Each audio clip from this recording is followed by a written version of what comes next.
Right, during the beginning of the film trailer, I felt that the main focus on the gun being buried at the start of the film gave me a sense that the film was centred on violence. And then when the bag of money was shown, it reinforced the feeling that the film was centred on money and violence towards money and how money corrupts friends, especially with the two main characters being the main focus of the film.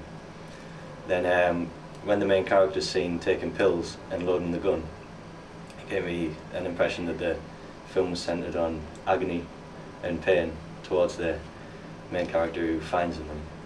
I really liked it in the Focus trailer because it started off with like a non-diegetic music that kind of told you straight away that it wasn't just going to be a normal film, and the narration over the top kind of just told you there was something behind the whole meaning of the film, so you're instantly looking for a different kind of perspective of film instead of just the usual action comedy.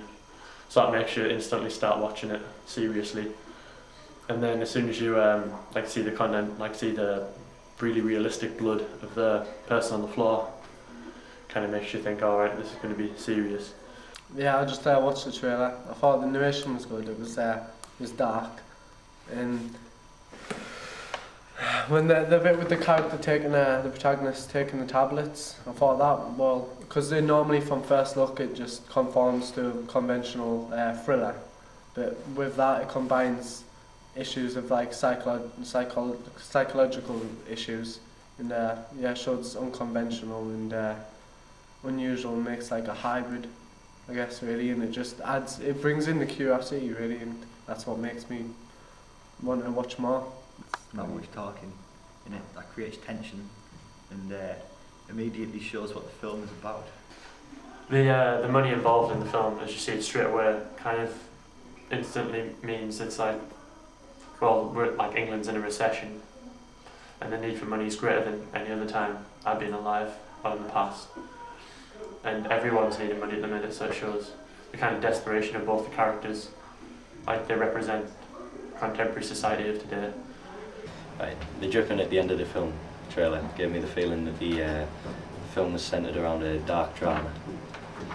And then Ryan's character comes across kind of as a really greedy character who needs the money and doesn't really think of anyone else other than himself, whereas Tom's character kind of comes across a bit more innocent. He thinks about it, he takes into account everyone else in the story, including Ryan, and kind of doesn't give in as easily agreed as Ryan's character does in the trailer. I like the way it was filmed on 8mm video. At first as well, it seems like another gritty suburban drama, but which would always have grey tones and stuff in. But it's again seems unconventional because there's lots of bright colours and high saturation, which is almost like a juxtaposition really with what's happening in the narrative.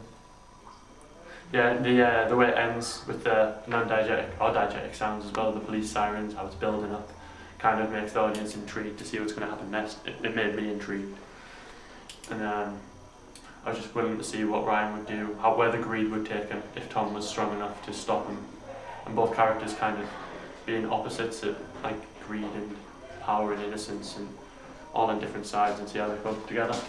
The sound of the police sirens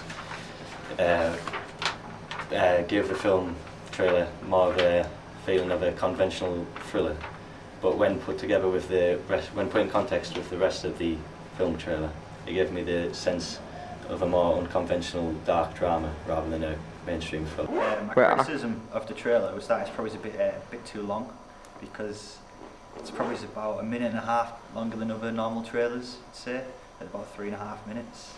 But this makes it stand out from the rest of the trailers. Gives it more of a voice, lets it tell more of its story.